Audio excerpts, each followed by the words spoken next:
Welcome, everybody. I'm Gigi Rosenberg, and I'm a public speaking coach, and I am so thrilled to be here today with today's guest, Shari Dunn. Now, Shari and I both live in Portland, Oregon, so I've known of her for many years, but a few years ago, my daughter and I were at, I think it was a Portland Business Journal event, and we had just entered and we were looking around, and I said, "Oh, there's Shari Dunn." And my daughter said, "How do you know Shari Dunn?" "I know Shari Dunn," as if only one of us could know you.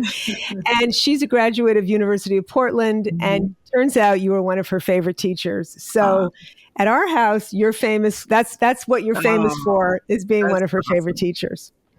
So let me introduce you, and then we'll get going. Okay. Shari Dunn is a polymath, an award-winning journalist, an attorney, a CEO, an educator, and author of the book Qualified. It just came out, How Competency, Checking, and Race Collide at Work. She holds a BA in philosophy from Marquette University and a JD from Northwestern Pritzker School of Law. You can find her at thesharidunn.com, and that link will be in the show notes. So welcome to the show, Shari. I am so thrilled to have you here. Oh, thank you for having me. What a great story. Yeah, it was so fun teaching at UP. I did that for 3 years, and it was just this wild feeling. I loved school, so one of those school nerds. So I love the idea of being on campus. That's great. Well, you were definitely appreciated. So where I want to start our conversation is most of my listeners are people who want to be better speakers. And I've watched many videos of you, and I've seen you, live and in person speaking on stage. And what I see as a public speaking coach that is so impressive to me is how comfortable and relaxed and authentic and like you're just talking to me you are on the stage.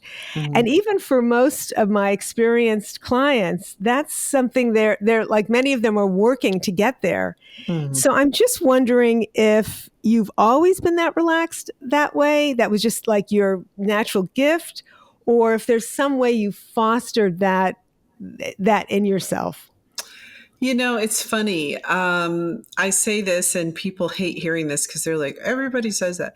But I am a natural introvert as a person. I'm naturally not extroverted. I don't get energy from extroverted activities. I get drained from extroverted activities. So people think I'm a natural extrovert, but I'm not actually.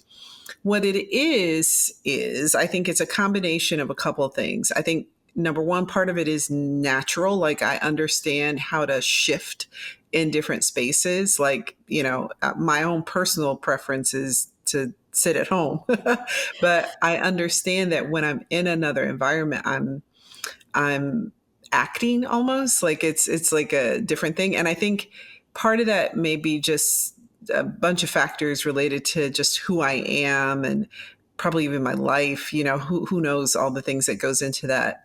But the technical piece of it, the piece that I, learned to do was I was a news anchor for a decade. So I worked in television news.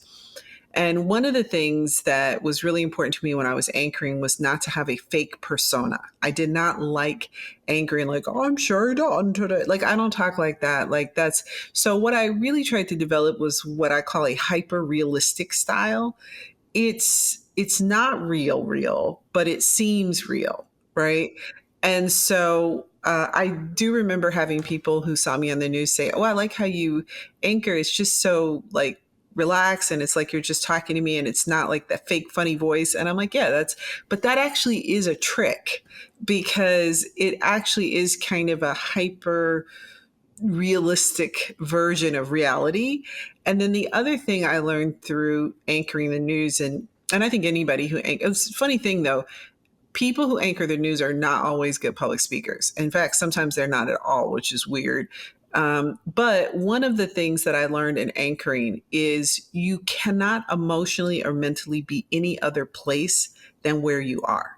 The reason is the camera reads that. The strangest thing, like if you are distracted or you're thinking about lunch, the camera can kind of see that. So when you are reading your script, you can't, your mind can't be anywhere else other than on those words that are in the teleprompter. That's it. So that skill comes in great handy when I'm public speaking. I'm not anywhere else. I'm only there. I don't exist before or after. I only exist right at that moment. And I think that is what gives people this feeling that I am, and I am trying to be authentic, but be authentic and present, because I literally am present. Like I'm not thinking about what's going to happen when I get off the stage. I'm not thinking about what happened before I got on the stage. I am only existing in that moment on the stage. So that is kind of the trick for me. That really shows. So, what happens when you're on I mean, do you ever lose it on the stage? Like, start to think about something and then need to coach yourself to bring you back? Never, because I'm Wow. not anyplace else. I can't because I'm not Right. anywhere. Right. I don't exist anywhere else. Right. I Right. need to a Okay. certain extent, like I'm born the moment and then I Right. in the moment I leave. Like there's That's no incredible. other, yeah, there's no other moment other than the moment that I'm there. Right. And I Right. think that may be, I told people maybe I'm a sociopath. I don't know. But like there is this flip switching, that happens. Now, sometimes I'm on stage and I might forget something or do something, or I might even get flustered in that moment about something. But what I have found is that audiences like that. They like that authenticity. So I just roll with that. And I think a lot of people, when they are speaking in public, are trying to be perfect. That's a problem. Like, because authenticity and actual giving people this feeling that you are really there, if you're not perfect, then you can't be perfect. You actually Right. should probably even build in mistakes, because without it, that uncanny valley, like it feels like, for instance, and I don't mean to be derisive, but there are popular speaker series that begin with a T that sometimes coach all of their people to speak in this hyper, is supposed to be conversational, but it's uncanny valley. There's no, it's devoid of mistakes. It's devoid of the kind of real connection. It's trying to present it, but it's a little off to me. So for me, it's, if I make a mistake, if I misread something, that's great. That's all in the moment of what it feels like for the listener to feel that they are in fact having an authentic experience, not a curated authentic experience.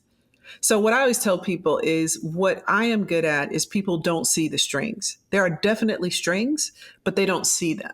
Whereas sometimes when people are coached into this very specific speaking style, you totally see the strings because everybody's doing it and you're like, "Oh, that's the thing." With me, you don't see the thing, and so that's something I've really worked on as a speaker. That's incredible. That's great. So, one of the lessons I'm getting from this, which is one of the ones I also teach, is welcome the mishaps. When Mhm. something goes on that wasn't supposed to happen, whether it's dogs barking outside or whatever, acknowledge it, name it, because also when you do that, the audience can forget about it. I Yep. remember once I had some water on the stage and I had put it on the floor and then I kicked it over by accident. And there was a moment when I thought, I'm not gonna say anything about that and hope no one saw it. And then I'm thinking, no, everyone saw that I just Yeah. kicked that water over. And I just went, oops, and then stepped around it and everyone laughed. And that was, and Yeah. then they could forget about it. If I hadn't said anything, They it would have would have been fixated. this disconnect. And they're thinking, does she see the water? And now everyone's focused on the water, not on what I'm saying. But it does take a certain amount of, I don't know what you'd call it, chutzpah, confidence, whatever, just to say, oh, I'm a real person. And if something happens, I'm going to be honest about what's going on up here, you know? Well, I think you hit on it. It is chutzpah and it is confidence, but it's also something I talk about sometimes, like is closing a gap on the space between you and you, right? Like you have to be one solid thing when you are speaking. You can't be like the outside critic and you can't be all these people in you. You've got to be just you. And I think that is getting comfortable with yourself, feeling security. It's actually being secure in yourself even more than it's confidence. Because confidence is like, I can do it. Security is like, I might not be able to do it, and that's okay. Like, secure is very different, I think, than confidence. So I'm actually going to change my answer. I think it's more being secure in yourself. Because if you are secure, and at the end of the day, whatever you're there to talk about, like, you know it, you're secure, and maybe we'll give confidence there. You're confident in that. You should be secure in the knowledge that mishaps aren't that big of a deal, and they make people feel connected to you. Yeah. Talking, acknowledging that the water got knocked over makes people feel she's not so far from me. She's not so different from me. And therefore, I think it makes it more likely people are going to get your message. Yeah, I just got chills. That's so true. Do you think that security piece is something that you got in college, studying philosophy, or in law school, or a good mother or a good Yeah, upbringing, or yeah. That's a really interesting question. I definitely think it's a good mother. My mother has since passed. Both my parents have passed on, but my childhood was far from perfect. It had a lot of problems, a lot of difficulties, a lot of family things that were not good, and yet at the same time, my parents were good on somehow communicating that you should be secure in yourself. Like, in other words, like, you are who you are, and kind of F other people. Like, they were pretty good about that. I mean, there's some other things that really were negative, but they were good about that. And consequently, I think that that does matter, because I guess if the first business, I always tell people this, the first business you ever interact with is your family of origin. That's the first business. You find out how to manage money, you find out how to manage conflict, So on some of those other factors, not so good. But on the factor of, hey, you have a right to be in spaces and places, well, then who's going to tell me no? Who's going to tell me I don't? So I think that was part of it. And I think you did hit up on something. I think philosophy did help a lot. Philosophically, learning about philosophical inquiry and thought definitely also, because you're always querying yourself and learning and growing. And so you're not going to be perfect, and you kind of are secure in that. See, security doesn't mean you're secure that you're perfect. I think that the big problem with public speaking is people are trying too hard to be perfect. Security means you're secure in your knowledge, secure in who you are, but that doesn't, and secure that if you make mistakes, it's okay. Yeah, yeah. I took one philosophy course in college, and I loved it because so much of it was about postulating a theory, or let's think about it this way. Mm-hmm. Or it's like the world was out there to delve into and understand, and you were always digging deeper. And there's something about that where you're secure in not knowing everything, but Yes. always being in a journey of inquiry. Mhm. Yeah, and Um, I think that's it, right? People, they put so much, so much pressure on themselves. Like, I got to say this word right now. Like, you cannot be present in the moment, thinking yeah, like you just can't. yeah, yeah, yeah. So I've had some clients, and they're mostly women now that I think about it, that have come to me and talked about, I want to learn how to feel okay taking up space. Mm-hmm. So when I work with them on that, I mean, we're working both on content and also on just the physical experience of delivering. So we're working on both somatic exercises and focusing the message exercises. But I'm just wondering, again, what I see on stage with you is you're really there. Mm-hmm. Is there anything other lesson you have about this idea of when somebody says, I don't feel comfortable, I want to feel comfortable taking up space, and I don't? Well, this kind of transitions a bit into the book, because I think there are intersectional differences around that. And by this, I mean, I think that this is where we diverge as women. So there's these areas where we diverge and where we intersect, diverge and intersect. And these are the results of different not just life experiences, but different ways society interacts and experiences us. So I think for Black women, who are the only group of women I can generally talk about, is that our experience in society is one where we have to take up space. So if we don't take up space, people will ignore us. They don't notice us. We speak louder, more authoritative. We're trying to get interaction because interaction from a societal perspective isn't always there. Now, there are two trains running. There is each individual person's family of origin. So you could be a Black woman who was raised in a home where your family did not let you take up space and where your family did minimize you. But once you hit the world, once you hit society kind of forces Black women from the time they're little into this thing that's called adultification, where you are treated much more like a little adult by school figures, authority figures in society, even when you are not. So it develops, I think, in Black women, a more adultified way of behavior sooner, quicker, and it's more fully developed, I think, as an adult. We'll say it like that way. But society treats white women very differently. Society tends to infantilize white women, meaning prioritizing being small, having a lighter voice, being more deferential. And these are historical reasons around patriarchy and white supremacy and white male dominance that white women have had to learn to adjust and fit into that kind of system. And it's a system that has been structured since the United States has been here for white women. And so that infantilization lasts longer. Now, that doesn't mean there aren't white women who are forthcoming, who are, able to take up space, but society. So again, two trains running. They may come from a home where, let's say, they had to be the adult, their parents had addiction, they're very adultified. But society's view of white women and Black women is very different.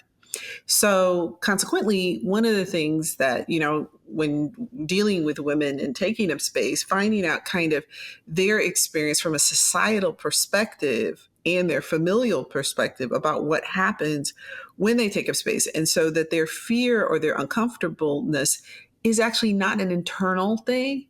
It's a response to external pressure, if that makes sense. And so sometimes helping people understand that, because if they think it's internal, they're blaming themselves. But if they really recognize, wait, you are in a system designed to minimize you, then they can start to kind of push back against that system. Black women nowadays talk more about wanting to be soft and wanting to be less, this constant pressure that they are under around performance and work and taking up space. Like they don't want it. They want less, but they want less of that. So this is where the two trains running kind of is important, because there are distinct reasons why I think some women feel like they have a hard time taking up space and some women kind of take up space more easily. Does that make sense? It totally makes sense. And it is such a great segue. That's the next thing I want to talk about is the book. So I want to talk, and this is perfect because I really wanted to focus on chapter 5, Unmasking Imposter Syndrome, which has so many overlaps with what you just said. Yep. So before we get there, can you give me the elevator speech to the book?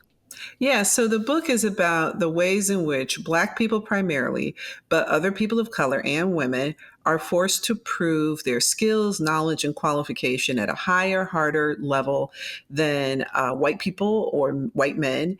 And that is in order to get hired, to maintain a job, or to advance in a job. And the book talks about why historically that is, how this shows up, ways in which companies are doing this, and then what can be done to change it. So that's kind of the hopefully that was a good elevators.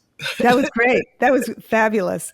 So many of my clients, mostly women, but some men, will come to sessions and we'll talk about, I have imposter syndrome.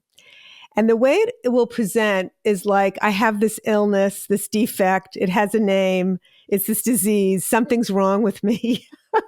I've also done a lot of reading in Buddhism, and I don't know if you're familiar with this idea of the second arrow, because the first arrow is, let's say, feeling bad about something. That's, that's one thing. But then the second arrow is feeling bad because you're feeling bad about something. You know what I mean?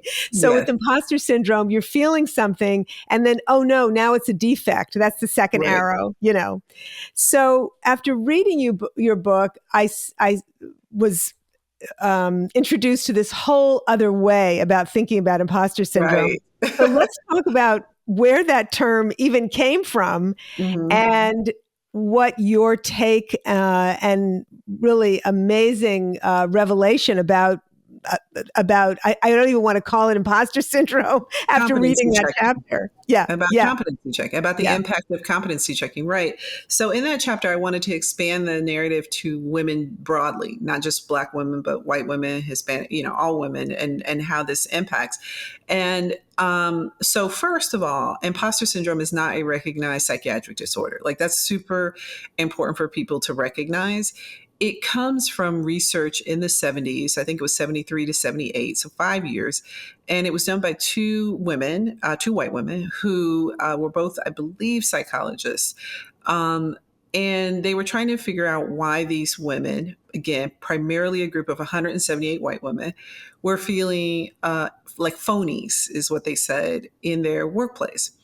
Now, what I found shocking and wild about this is that there are so many layers. First of all, the research was done from 73 to 78. And that is the equivalent of the Industrial Revolution for white women in the United States. It's the equivalent scale of change, meaning you have Roe v. Wade pass, you have Title IX, you have all of this stuff, affirmative action, white women get access to, that has fundamentally changed their place in society in ways that really are only on the scale of the Industrial Revolution. And none of that is discussed in this research. These women are the first vanguard of women who enter professional workspaces at a professional level. Now, by that, I mean there were women who are secretaries, but then they had to leave once they had a kid, and they were, but as directors, as managers, this is unheard of.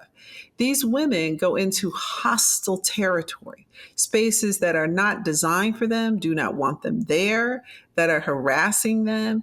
And they are basically being told to adopt the methodology and manner of those spaces. So become like little men, the suits with the big shoulder pads and the da-da-da and cuss with the boys. And, I was listening to this documentary of Martha Stewart talking about how she was groped and touched. And this is the environment they're in.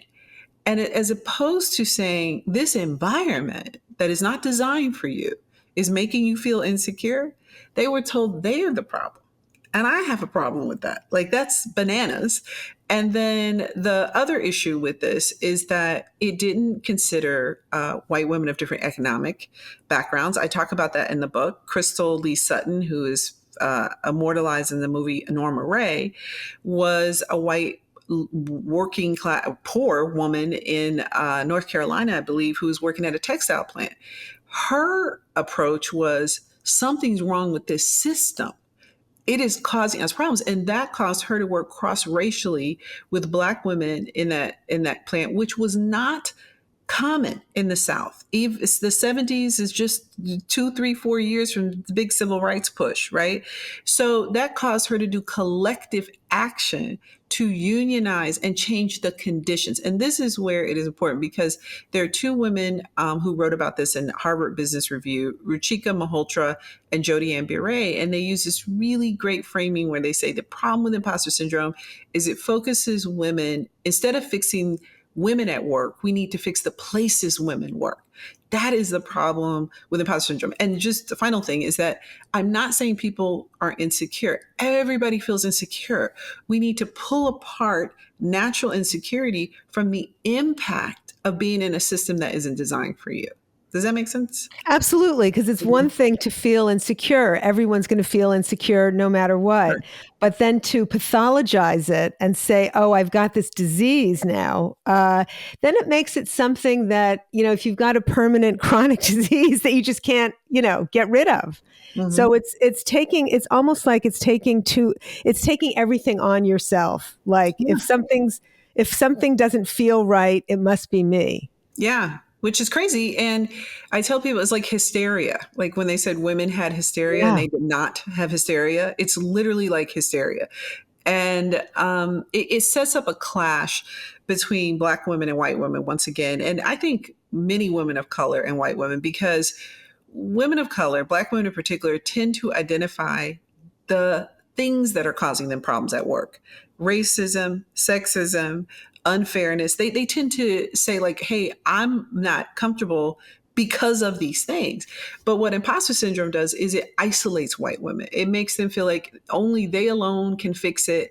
And so this then means they are going to be less likely to do collaborative, collective action like Norma Ray to change their circumstance, because they don't see that the circumstance, the reason they feel this way is the system they're in, not them. So if they think like, oh, I just need to talk in the mirror or go to therapy, that's not the answer. And so then Black women show up and they're like, I'm not an imposter. And now you got a problem. I talk about that in the book, where the woman was just floored when I told her, and then when she said, actually, the only reason I wrote the chapter is because the woman said, oh, well, I had consultants tell me that if you won't admit to being an imposter, you're a narcissist or a liar. And I was like, okay, this is too much. This is just way too much. Oh my gosh. So let's get a little practical now. I coach a lot of people in being panelists and also being interviewed. And I say 90% of them are so terrified of getting asked a question they do not know the answer to. So if you were going to teach somebody, this is how you answer a question that you don't know the answer to, I would love to hear what your lesson would be. Somebody asks a question you don't know, what would you do? Yeah, one of the things around having worked in media, one of the things that people get wrong when they're on a panel or something is A, they try to answer every question, and B, they try to like answer it in a prepared way. And that just doesn't, that just don't do that. I mean, what I would say, if there's something I don't know, I might say, I don't know, but I can tell you this about what I do know. So just like everybody else, you pivot to what you do know. Right. And so if it's tangentially close, and of course at this age, I now forget things. And I'm like, I think I did an interview for Bloomberg radio, and I was like, when was President Andrew Jackson or Johnson? I think it was Johnson. Like, I don't know. Like, I don't remember right at the moment. But I got it, it was Johnson. So I got him Right. said. And then I Right. went on to the rest of the stuff that I had to Right. say. Right. Right. But if I Right. get all like, oh, I can't remember that, then you're just totally messing up. Like, that's how Right. people freeze. So what I hear is going back to that security. If you're secure, that's fine. The other thing you can do when you're secure is let the past mistake go. Yep. Because sometimes somebody will, make a flub, whatever, and then they spend the whole rest of the talk thinking about the flub, Hmm. and that can really mess you up. It's okay too to say, I don't know. Like, I don't know. Like, Yeah. Yeah. I don't know about that, but I tell you what I know that I think is relevant to that. So that's a pivot. And also, especially if you are trying to get some information out about a book or a topic or a research paper, or you're a politician, people may notice politicians do that all the time. Now they do it to the point that it's just ludicrous, but Well, it's so obvious yeah, also. it's so obvious. But you can do that. You Yeah. can do that. There's Yeah. no Yeah. laws. There's no law Yeah. against it. Yeah. I want to talk now a little bit about the creative process, because I've been following you on LinkedIn, and while you were writing the book, you were talking about I don't think this was your word, but what I saw is the creative mess of the process of writing a book. Mm. So when I published a book in 2010, which took years to come to fruition. I'm working on a second book now. My agent said, "Oh, this one will be easier." Have not found that to be the case. So I'm just wondering, when you sat down to write that book, what was that process like of finding obviously the clarity it now has, but what was the journey like in terms of the creative process of getting to this, Mhm. gorgeous finished book? It was a chaos. It was a mess. I mean, first of all, I had never written a book before, and I had never really considered myself a writer per se. So that was a big jump. And I definitely needed training wheels. So I found a young woman actually online, which is amazing. Her name is Bria Baker. And she actually wrote a book called Rooted about land theft of African Americans. It's a really great book. And Bria helped me figure out what a book proposal was supposed to look like. So Bria is like a consultant. She helped with writing, and so she helped me like write the proposal, figure out what it was supposed to look like. And I tell people it was really pivotal for me because first of all, I just didn't know what it was supposed to look like. And then once we got it done, I realized, ooh, I have a narrative voice, and this isn't my voice, which is not no knock on Bria, because Bria is an amazing writer and she is lyrical, but I felt that it wasn't my voice. So then once I got that, I realized like, oh, okay, I'm going to alter this. And so I changed things, fixed it out. And then when I did get an agent, she gave me input. And so so it became ultimately this other thing, which then made it easier for me to write the book, because then I realized, oh, I do have a narrative voice. So that was the first thing, because I didn't know. And then my in-house editor at HarperCollins was really important, because initially I would send these chapters. I only sent like 2 or 3 to start. And then I had like a real period where I didn't write anything, which later I realized was an important period, the period that I didn't write anything, because first of all, the world was changing and I was able to capture something better later. And second of all, I was writing something in my head. Like I was formulating something in my head and it needed time. But anyway, the first 3 chapters, the main critique from my in-house editor at Harper was they were too academic, which was funny because I did not think I was an academic writer. And it turns out I was. Well, it makes sense, right? Like my background is law. And I could have written like a journalist, but I think I defaulted back to law as a writer. And then, so I had to learn to break apart the writing style and make it more accessible to the audience who are not academic, because it's not an academic book. So there was that. And then you may have been at an event where I told the story about learning when to write. I thought, because I had a friend from law school who's a best-selling crime fiction writer, David Ellis, that, he gets up early in the morning, writes 2 hours, 5 a.m., blah, blah, blah. So I tried to do that and it was a wreck. And I had talked to my therapist about it, and she said, do you get up at 5 a.m. for any other reason? I'm like, no, I hate to wake up early. And then she was like, so why are you trying to be creative at 5 a.m.? And I was like, that's a good question.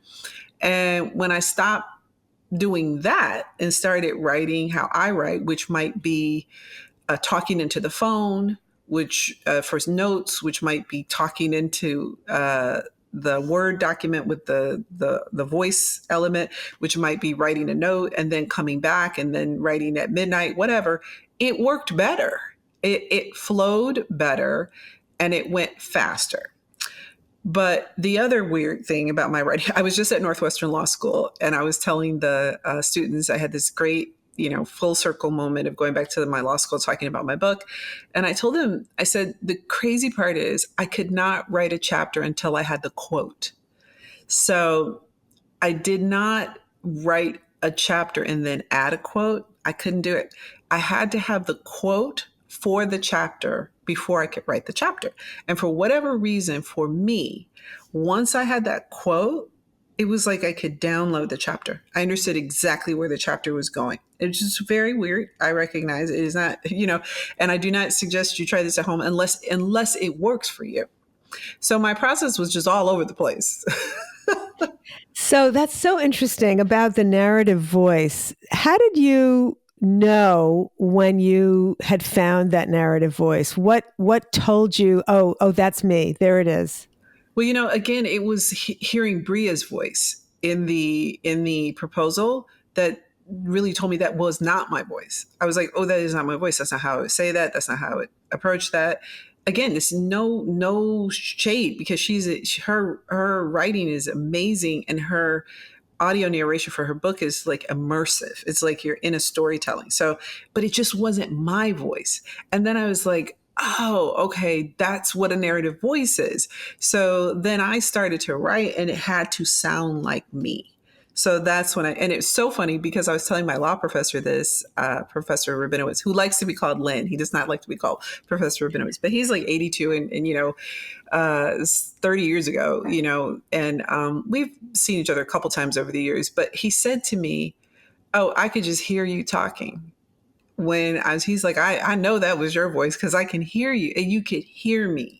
That's how I knew it had to be. You had to know, oh, that's exactly what Shari would say. That's exactly how she says it, right? Even with my editor in-house at Harper, like she would make some changes. And if it was just stylistic, I would be like, oh, well, I kind of prefer this phrase. If it was like, hey, you really need to cut this chapter down, that's totally different. Like, I get that. But if it was just a turn of a phrase, I would kind of turn it back to the phrase that was the way I would phrase it. Yeah. Because you'd say, I wouldn't say it that way. Right. So it sounds like you saw an example of a narrative voice. It's like you heard music and you were like, oh, that's music. Okay, now that I get that's music, I'm going to find my own music. I tell people that Bria was like training wheels to me, or like, it was like kindergarten. It was like helping me understand the mechanics. And then once I had that, I was able to take off my training wheels and ride my own bike. Right, right. Yep. That is so great. The other thing I heard you say is how important it is to, and this is often what I'll suggest to people working on the content first speech, is start the work on it and then you can let it sit, because it's almost like the starting of it, then it's just percolating through you and your mind is working on it even when you're not thinking about it necessarily. There's something growing under the ground, So yeah, that's really great. I also love the thing about the quotes. It sounds like that gave you your true north for each chapter, No, truly. And it's nice to have that to go back to if you get lost. It was really weird, even to me, that the chapters had to start with their quote, because without it, I couldn't get a feel for where this chapter was going, which is totally bananas. Like, this quote is like 2 sentences or a sentence or whatever. But it was understanding that quote that it was almost like my brain then would download the chapter. Once I got the quote, the brain was like, boom, I know where we're going with this. And then I could take off, but I couldn't do it the other way. I could not do it and write up to the quote. I had to write down from the quote, which probably says something about how my brain is set up or something. But so that there was a lot of downloading of writing, if that felt like automatic writing. But I think, to your point, it's not, maybe it is automatic writing, I don't know. But to your point, it is more than likely the periods in which I wasn't writing, my brain was in fact writing. And so when I did sit down to write, it felt like automatic writing, but it really was the result of those periods where I was not writing. Yeah. That's great. So as we're wrapping up today, is there anything else you want to share with listeners who are wanting to show up just more themselves on stage? In terms of anything, Shari, maybe, the downward dog you do before you go on stage. I don't know if you do a downward dog, or, sometimes I'll hum to get my voice warmed up. One thing I really noticed when I was at your Powell's book launch was how many fans and family and the cheerleading squad that was in the audience, and it was just so incredible to be in the buoyancy and just joy of that room, and sometimes if I'm going to a place where I don't know anybody, I will, in my mind's eye, put some of my joyous Oh. friends in the audience, just to think, oh, imagine so and so is here. So I'm just wondering, is there anything else that you bring with you to the stage that might help others? I guess the number one thing is I get nervous just like everybody else. So being nervous is fine. And being nervous is a sense that your energy is there and that you're alive and that you're ready. But it's almost like think about when you get ready to go up on the stage that you walk through a door and then you close this door on the nervousness or the noise of before. And you don't, and when you leave the stage, you open the door to after. But in the middle, you are just in that room. So I think like as a psychological trick that might be helpful for people, like you close this door, I'm on the stage, I'm in this thing. And when I walk off, I open the door, I'm on this other side of the, what's going next. So I think that's really could be really helpful. And then the other thing for me is, I am very interested in people. So I actually don't think of anything other than the people who are there. I'm interested in trying to get them interested. I'm looking for faces of recognition. I'm looking for ways of engaging them. And yeah, so I just really stay there. Be here now is something from the 70s. That's just where I am. And I think let go of the pressure to be perfect. That is the number one thing. I never come out on stage and think, oh, I can't make a mistake, or what am I don't care. And I'm gonna let them in on the conspiracy that got flubbed, and we're gonna keep going, and they're gonna feel so much more connected and a part of what I'm talking about than if I was just flawlessly, and then I use the same cadence, and then at this time this cadence change. Nobody wants to hear that. I mean, I guess people want to hear that, but I don't think it gives people a feeling of being connected to you. That is so beautiful, and what a great place to end today. And I just want to say that the things I got from what you just said, among many others, is this idea of creating this container on the stage. It's like a room on the stage where you walk in and then you walk out, and that containment I know would make me feel more relaxed. Like, oh, I'm not with the nervousness now. I'm in this new container. And then this idea of letting them in. And the whole idea is to be there. And I even have Ram Dass's book, Be Here Now, on my bookshelf. So Yeah. Great. Well, before we say goodbye, let people know how they can find you. Obviously, you can pick up the book anywhere books are sold. If there's any other contact information you want to give, and whatever you say will also be in the show notes.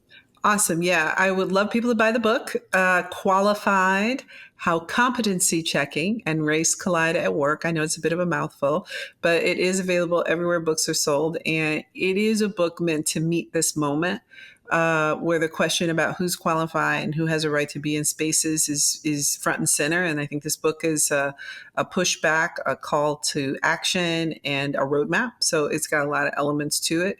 You can find me at the Shari Dunn. It's SHARIDUNN.com. So thesharidunn.com. And I'm on Substack. I'm going to be starting a Substack kind of book club. I don't know if it's a book club, but a book discussion on Substack. So I'm on Substack at Shari Dunn, SHARIDUNN. So I'm going to be really upping my Substack here soon. And if you like the book, definitely review it. Reviews matter in the sale of books. And yeah, I'm just appreciative of you having me. Oh, yeah. It's been great to have you here. So thanks for listening to Gigi Presents. This has been Gigi Rosenberg in conversation with Shari Dunn. I'll talk to you soon. Bye for now.